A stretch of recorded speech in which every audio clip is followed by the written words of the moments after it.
Hello guys, नमस्कार, जय हिंद। स्वागत है आपका मेरे यूट्यूब चैनल सौरवी एजुकेशन हब में।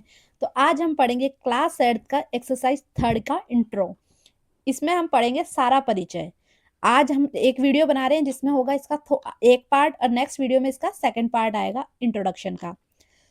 तो उसके लिए कुछ हमें चतुर्भुज, इसका टॉपिक है चतुर्भुज। चतुर्भुज के टाइप को समझना पड़ेगा कि किस किस टाइप के चतुर्भुज होते हैं, इनका कोणों का योग क्या होता है, एंगल कैसे बनते हैं, ये सब। सबसे पहले आते हैं हम सरल वक्र। तो जो सरल वक्र होते हैं वो क्या करते हैं, एक दूसरे को कभी काटते नहीं है।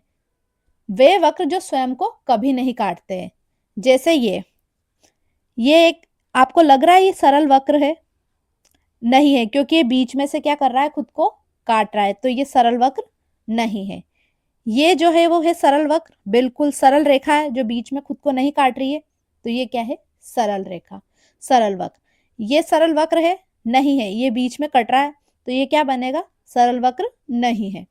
हमारी एक्सरसाइज में इस टाइप के क्वेश्चन है जिसमें हमें पहचानना है कि सरल वक्र क्या है, बंद वक्र क्या है, बहुभुज कौन सा है, ये सब। ये बन रहा है एक चतुर्भुज, ये पर एक दूसरे को कभी कट नहीं कर रहा है, तो ये क्या है, सरल वक्र। अब दूसरा है इसका बंद वक्र, जिस वक्र के सिरे खुले ना हो, यानी जो वक्र होगा पूरा बंद होगा।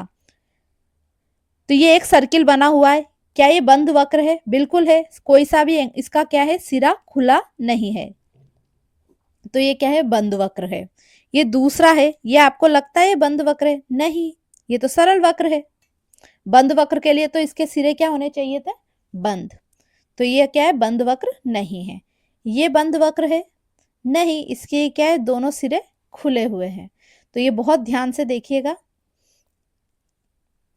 अब ये चतुर्भुज बंद वक्र है, बिल्कुल है। तो जो चतुर्भुज है वो बंद वक्र भी है और सरल वक्र भी है, क्योंकि ये एक दूसरे को एक आपस में खुद को नहीं काट रहे हैं और इसके सिरे क्या है, बंद हैं। अब आते हैं बहुभुज। केवल रेखाखंडों से बना ऐसा सरल बंद बहुभुज कहलाता है। इसके लिए 3 चीजें याद रखना बहुत जरूरी है। क्या होना चाहिए, रेखाखंडों से बना हुआ, सरल और बंद। इसको देखेंगे, केवल रेखाखंडों से बना हुआ सरल बंद क्या कहलाता है, बहुभुज कहलाता है। ये जो है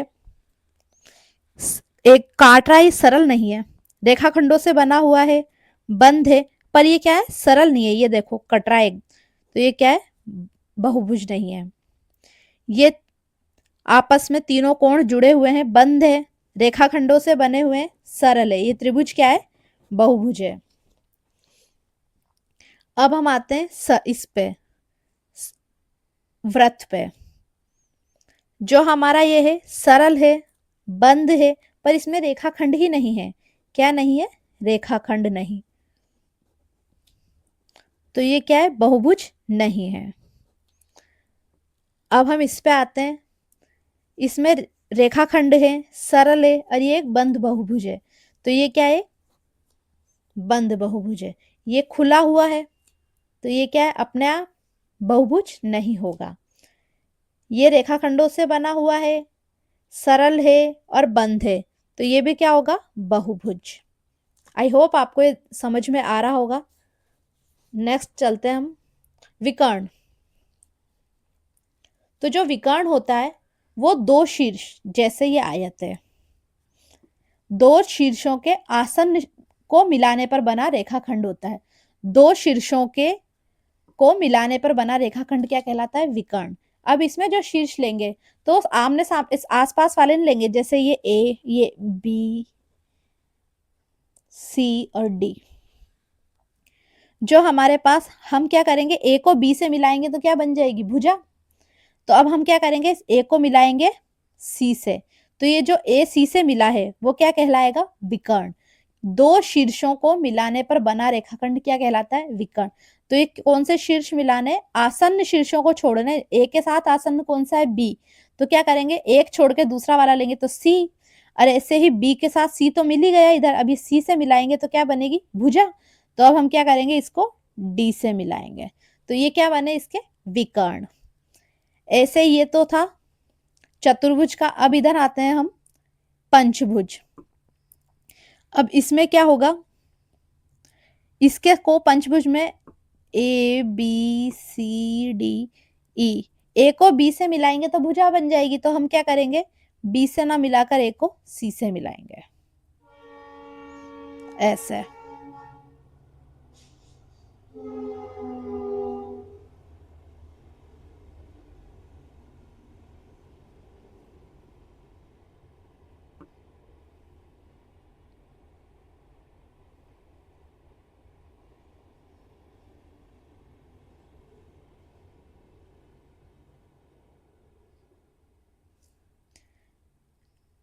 बी को ई से मिला देंगे, तो ये क्या बन रहा है, इनके विकर्ण।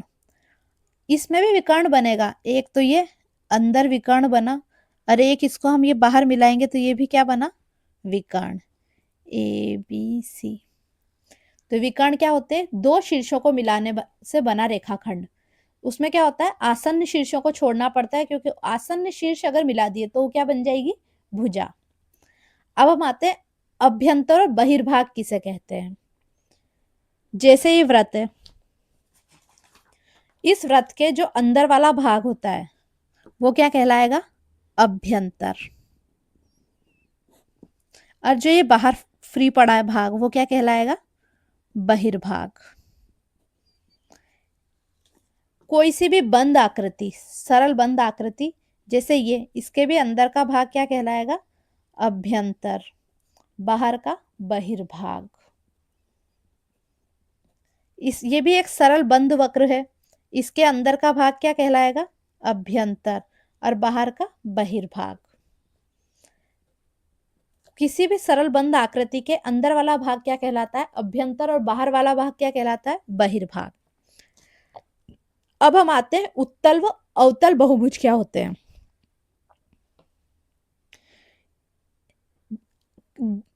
उत्तल बहुभुज में तो क्या होते हैं, जो विकर्ण होते हैं वो बहुभुज के अभ्यंतर में होते हैं, यानी अंदर होते हैं।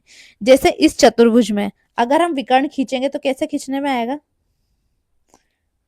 ये ए बी सी डी हम पढ़कर आए थे, ए को बी से नहीं मिला सकते, क्योंकि अगर यहां पर बनेगा तो ये तो भुजा बन जाएगी। ए को कहा मिलाया, सी से, और ये बी को डी से, तो इसके विकर्ण कहाँ बने, अंदर, तो ये क्या कहला रहा है, उत्तल, उत्तल बहुभुज। पर अब देखिए इधर, इसमें ये एक विकर्ण तो हम यहां बना लेंगे, पर जो दूसरा विकर्ण है वो कहां बनेगा, बाहर। अवतल बहुभुज क्या कहलाता है, जिसमें कम से कम एक विकर्ण बहिर्भाग में स्थित हो, ये बाहर स्थित हो, तो वो क्या कहलाएगा, अवतल बहुभुज। अवतल बहुभुज। उत्तल में तो क्या होंगे, विकर्ण अंदर बनेंगे, और अवतल बहुभुज में एक विकर्ण या दो विकर्ण दोनों ही, या एक, कम से कम एक विकर्ण तो कहां बनेगा, बाहर, तो वो क्या कहलाता है, अवतल बहुभुज।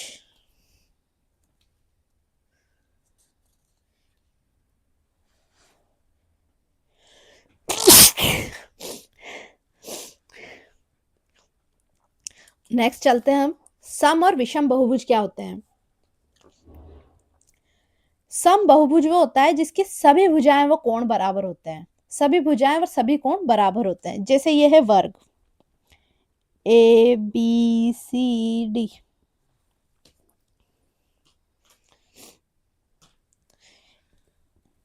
तो जो वर्ग होता है उसकी तो चारों भुजाएं बराबर होती है, और उसके चारों कोण क्या होते हैं, 90 डिग्री के। ऐसा ही होता है ना, वर्ग में चारों भुजाएं बराबर होती है और चारों कोण समकोण होते हैं, तो वो क्या कहलाएगा, समबहुभुज। क्या कहलाएगा, समबहुभुज।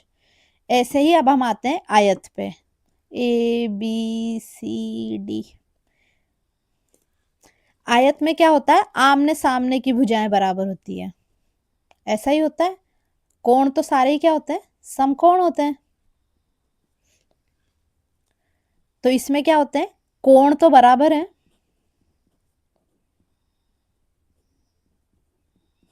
पर क्या है, भुजाएं अलग अलग हैं, तो ये क्या होगा, विषम। कौन सा बहुभुज बनेगा, विषम बहुभुज। अब हम इस चतुर्भुज पे आते हैं, ए बी सी डी। चतुर्भुज में क्या है, भुजाएं भी अलग अलग है और कोण भी अलग अलग है। आमने सामने के कोण तो बराबर है, पर ये दो कोण तो अलग है और ये दो कोण अलग है, तो ये भी क्या बनेगा, विषम बहुभुज।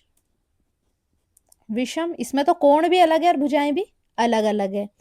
अब हम आते हैं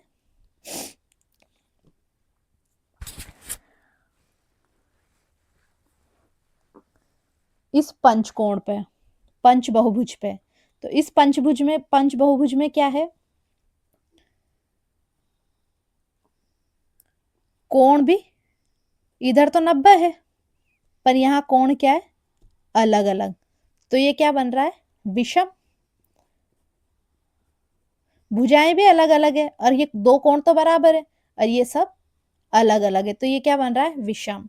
ऐसे षटकोण में, जो षटकोण वाला बहुभुज होता है, इसमें भुजाएं भी बराबर है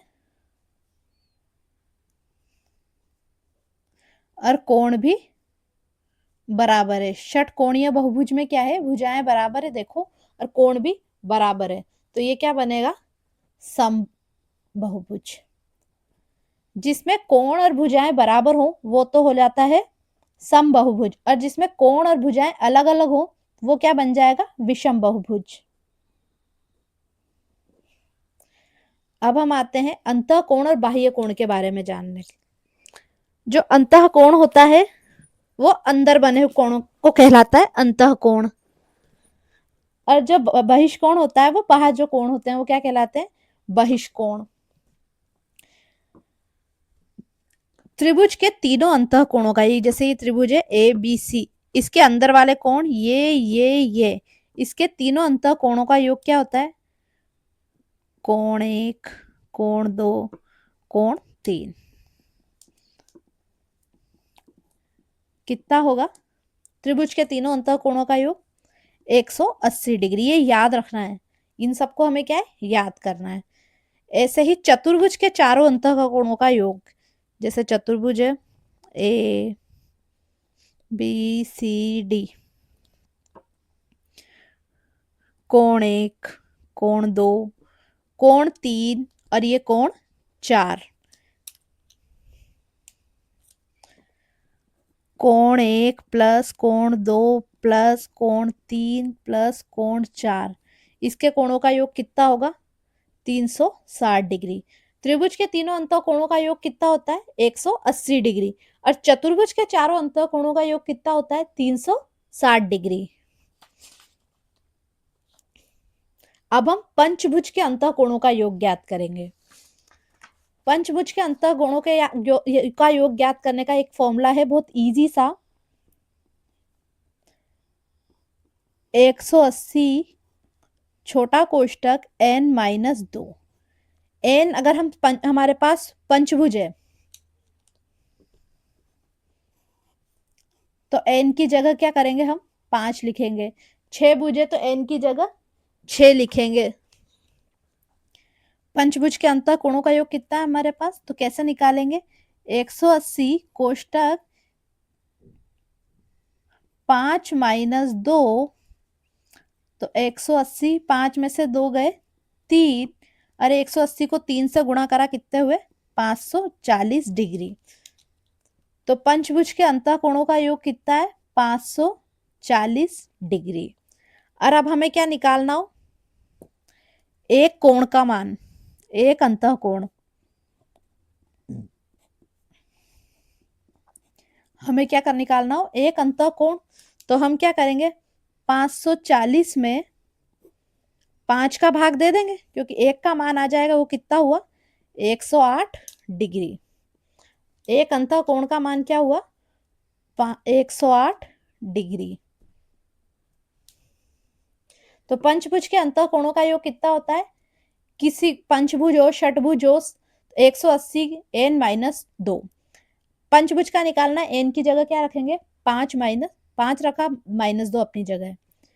5 में से 2 गया 3, तो हमारे पास आया 540। पंचभुज के अंतः कोणों का योग कितना है, 540। एक अंतःकोण का मान निकालना है तो 540 में 5 का भाग लगाएंगे, क्योंकि पंचभुज है तो 5 108 आया। अब इस सभी बहिष्कोणों का योग कितना होता है?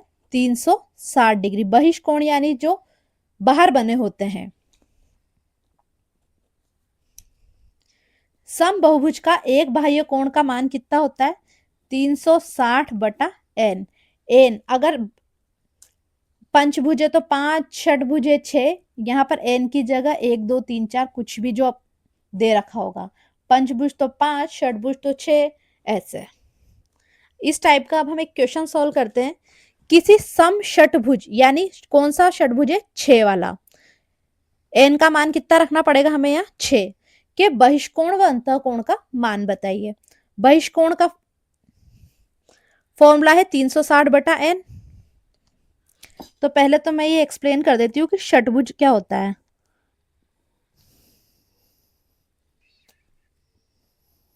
ये आगे भी पढ़ा था। ये है षटभुज, इसका ये बाहर बाहर बन रहा है कोण, किधर भी बन सकता है, इधर इधर एक। अब बहिष्कोण का मान क्या है? एक बहिष्कोण का मान, बहिष्कोण का फॉर्मूला कितना है? 360 बटा n। अब n का मान कितना है हमारे पास? 6। षटभुज है तो 6, तो आंसर कितना है हमारे पास इधर? 60 डिग्री। अगर ये 60 डिग्री दे रखा है तो ये एक सरल रेखा है, सरल रेखा ये पूरी एक। तो अगर ये 60 है तो ये कितना बचा? 180 डिग्री माइनस 60 बराबर 120 अंतःकोण। अंतःकोण कैसे निकालेंगे? 180 डिग्री माइनस 60 डिग्री बराबर 120 डिग्री। तो ये अंतःकोण का मान हम ऐसे निकालेंगे। फॉर्मूला अच्छे से याद करना है। नेक्स्ट क्लास में मिलते हैं इसके आगे वाले टॉपिक को पढ़ने के लिए। तब तक के लिए बाय।